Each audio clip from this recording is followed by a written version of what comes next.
everyone, and welcome to English Pod. My name is Marco. My name is Catherine, and today we've got some kids for you in this dialogue. They're doing something that's very common in America. I'm not so sure if it's common elsewhere, but we'll find that out later. So today we're going to ask for money because we are having a fundraiser. So this is a very interesting word. Why don't we take a look at it in Vocabulary Preview? Vocabulary Preview. So fundraiser is a thing. It's an event. It's something that you do at a school or a business to try and collect money for a special event or charity.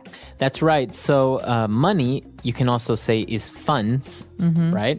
And that's what you're trying to do. You're trying to collect, you're trying to gather a lot of money or funds in order for, like you say, some sort of objective purpose. Right, but it's not just like we're having a fundraiser to earn more profits this year. It's Right. usually an event that's for some kind of charity or good cause. So, for example, the company is having a fundraiser for Jenny's child because he's sick and they can't pay for medical care. Right. So fundraiser is for a good cause. Exactly.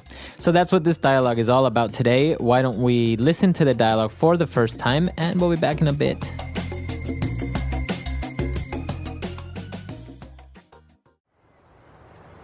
Okay, Mark, it's your turn to ring the doorbell. I did it last time. I hate going door to door, and I hate asking for money. But we need to raise enough money for the school fundraiser so that our class can win the pizza party. You do want to have a pizza party, don't you? Yes, but Just go already. no one's coming. Try again. Maybe there's no one home. Of course there's someone home. There are 2 cars in the driveway and I can see lights on in the house. Hello? Anybody home? We would like to know if you want to sponsor us in our school fundraiser. 50% of the profits go towards the new school playground. I don't know why anyone would want what's in this catalog anyway. It's just a bunch of tacky Christmas ornaments, CDs of old people singing Christmas songs, and special crackers and cheeses and boxes of chocolates. You don't like chocolate? Not this kind. They've got weird names like ganache and praline. Look, I just saw someone walking around inside.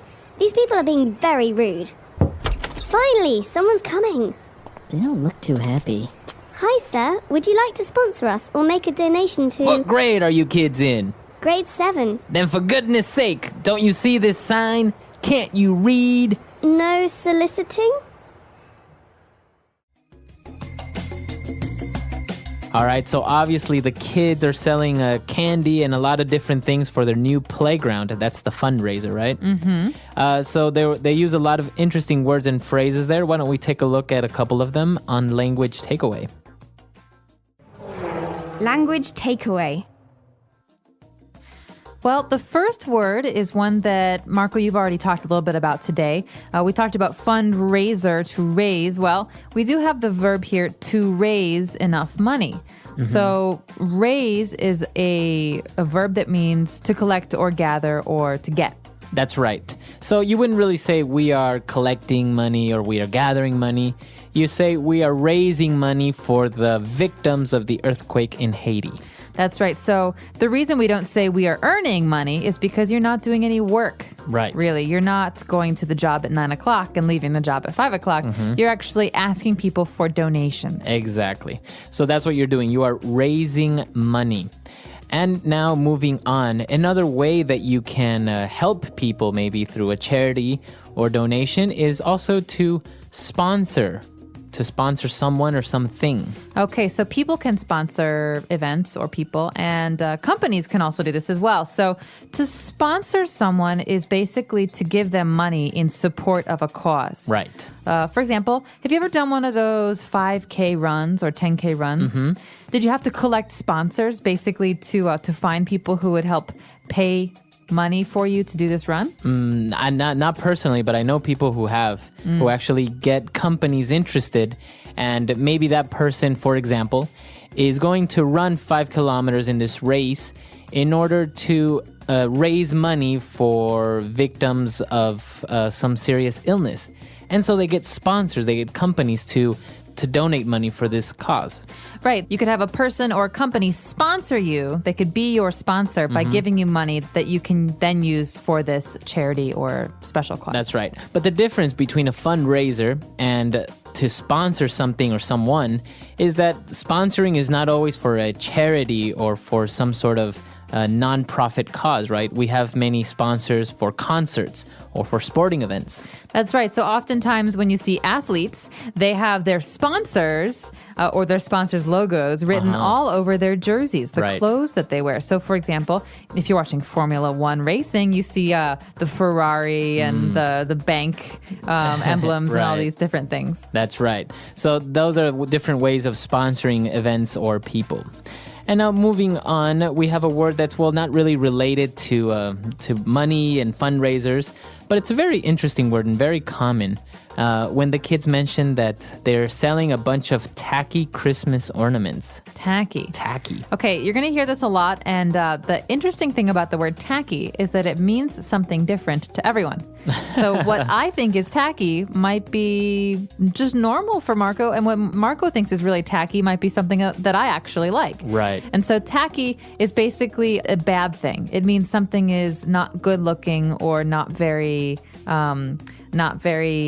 Fashionable. fashionable. It's like in bad taste. But as you say, taste is something subjective, right? So maybe, for example, Sometimes we say that when girls wear too much makeup, it's very tacky. right. Bright red lipstick and blue eyeshadow. Exactly. So a guy might say, oh, that's so tacky. Whereas another person might not think it's tacky at all. So this happens a lot, and we use this word a lot with decorations, for example. For someone's house, you may describe it as tacky, or a restaurant or a bar. Right. So for maybe sometimes those Italian restaurants that have the red and white checkered tablecloths and the pictures of the Italians with the mustaches, I might think that's a little bit tacky, but maybe you think it's cute. Right. So something that's tacky. And as we say, people use it all the time. And it's not necessarily a bad thing. You can just say, oh, it's a little bit tacky, or I think this thing is a little bit tacky. Okay. And that's it, right? Solicit, okay.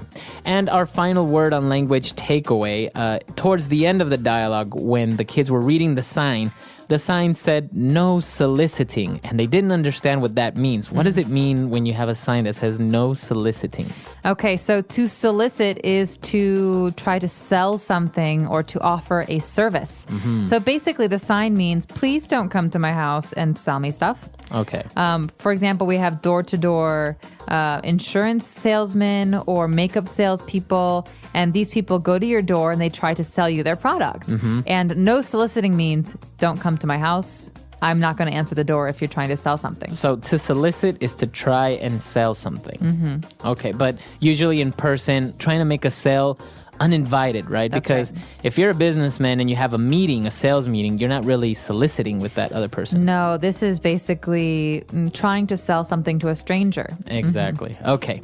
Very good. So a lot of interesting words there. Why don't we listen to the dialogue again, and we'll be back shortly with Fluency Builder. Okay, Mark, it's your turn to ring the doorbell. I did it last time. I hate going door to door, and I hate asking for money. But we need to raise enough money for the school fundraiser so that our class can win the pizza party. You do want to have a pizza party, don't you? Yes, but Just go already. no one's coming. Try again. Maybe there's no one home. Of course there's someone home. There are 2 cars in the driveway and I can see lights on in the house. Hello? Anybody home? We would like to know if you want to sponsor us in our school fundraiser.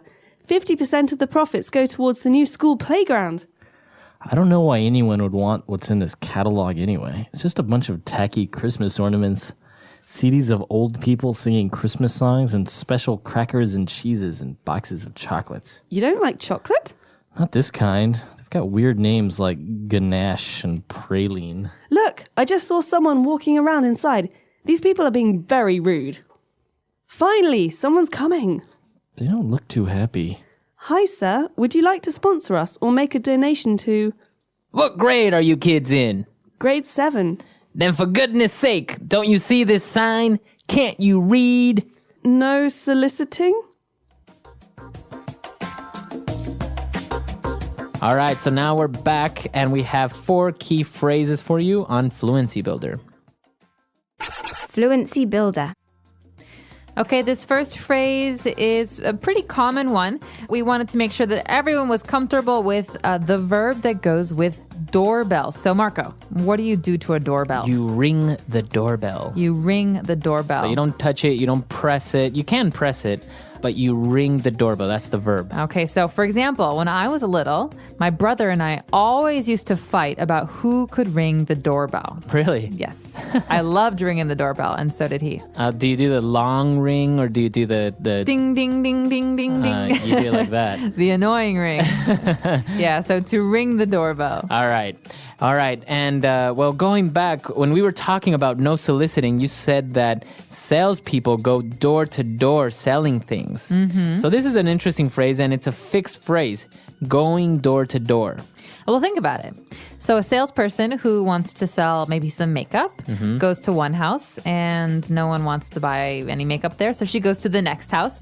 So she's going from house to house. But we don't really say house to house because she's going to your door to offer the Right. makeup. So we just say going door to door. That means going to strangers' homes in order, one door after the next, to sell something. Very good. You go door to door. So you, for example, someone can go door to door asking for some sugar. That's right. Or we could say he is a door-to-door salesman. Door-to-door salesman. Very good. All right. And now we have an interesting question, and it's a very good one because it's a question that comes up a lot. When somebody asks you, if you're studying, for example, what grade are you in? Okay, what grade are you in? So in the American system, for example, we have the very, very bottom, grade K, which is kindergarten for maybe a 5-year-old. And at the very top, we have high school, grade 12. Right. And so in between, we have 1, 2, 3, 4, 5, and up.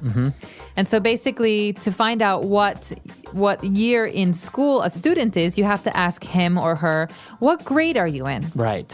So then the person would say, I'm in 6th grade, I'm in 8th grade.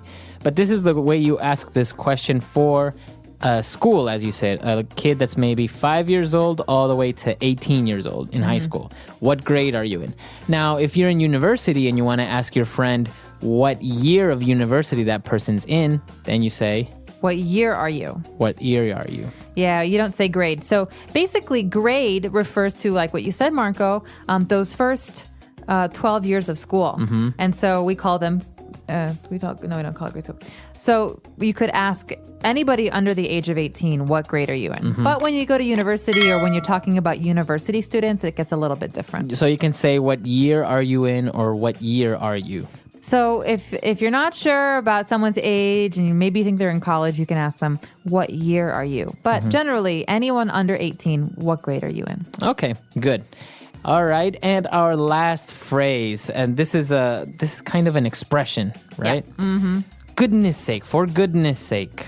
Okay, so let's look at the context. The kids say, we're in grade 7, and the person at the door says, then for goodness sake, don't you see this sign? Right, for goodness sake. So this is an expression that's used to indicate maybe you're a little bit frustrated. Yes. Right? So it's like, come on, or my goodness, or for Pete's sake. For Pete's sake. We have many ways of saying, all right, come on, I'm a little tired of this. Right, you're irritating me. Right, so basically the person's saying, you are too old for this. You're too old for this. You should read what it says on my door. No soliciting. Right. And so the person's angry. Right. The person's angry because these kids are trying to sell her something when clearly she has a sign that says no soliciting. That's right. Okay, a lot of interesting phrases there. Why don't we go back, listen to our dialogue for the very last time, and we'll be back to talk with you a little bit more.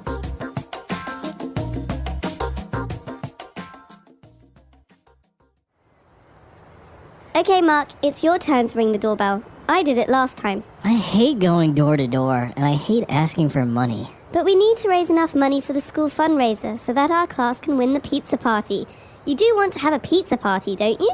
Yes, but Just go already. no one's coming. Try again. Maybe there's no one home. Of course there's someone home. There are 2 cars in the driveway and I can see lights on in the house. Hello? Anybody home? We would like to know if you want to sponsor us in our school fundraiser. 50% of the profits go towards the new school playground.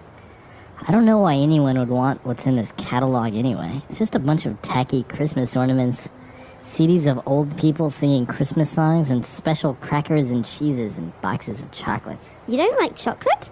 Not this kind. They've got weird names like ganache and praline. Look, I just saw someone walking around inside. These people are being very rude. Finally, someone's coming. They don't look too happy. Hi, sir. Would you like to sponsor us or make a donation to... What grade are you kids in? Grade 7. Then for goodness sake, don't you see this sign? Can't you read? No soliciting?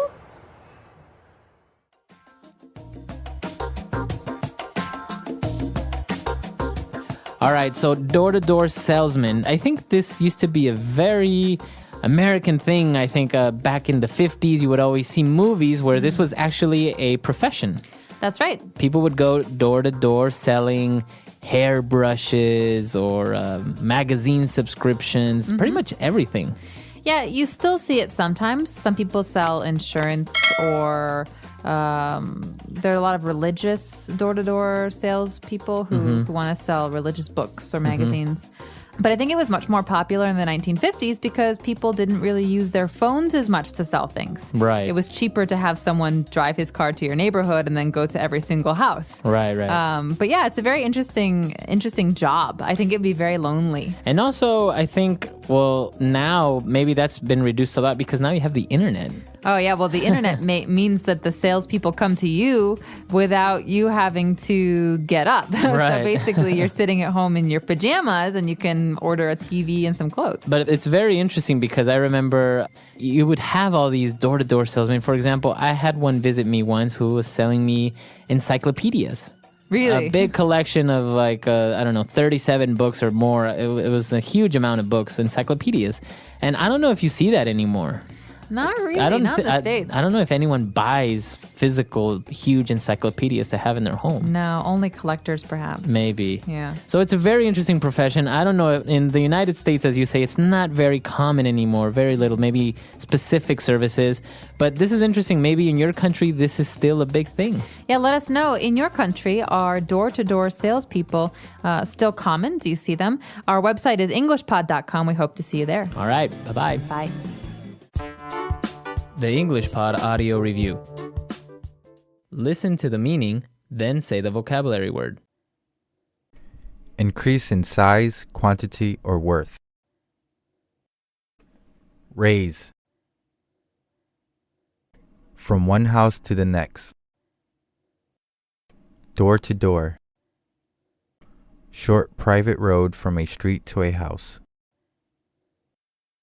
Driveway. Agree to pay for an event or activity. Sponsor. The act of giving to a fund or cause. Donation. Seek to obtain by persuasion, entity, or formal. Solicit. A person or an action which collects money for particular purposes. Fundraiser. Let's try that faster. Seek to obtain by persuasion, entity, or formal. Solicit. A person or an action which collects money for particular purposes. Fundraiser. The act of giving to a fund or cause. Donation. Increase in size, quantity, or worth. Raise. Short private road from a street to a house. Driveway. Agree to pay for an event or activity. Sponsor. From one house to the next. Door to door. Now say the word and hear it in a sentence. Raise.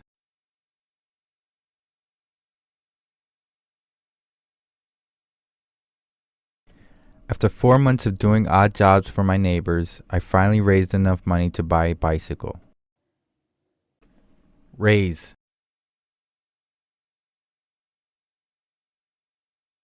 They were raising money for the people who had lost their homes in the earthquake. Raise.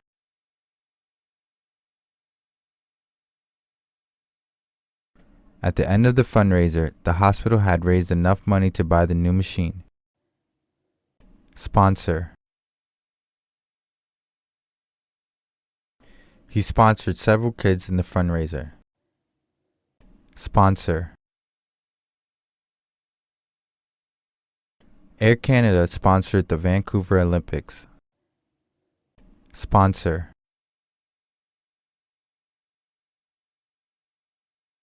Every month, I give money to the child I sponsor in Asia. Driveway.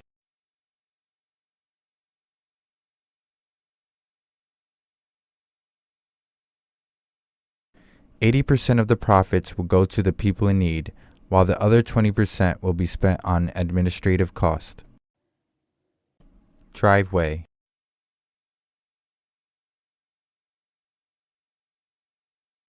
"2/3 Z of the profits will go towards the new drum set for the band." Driveway.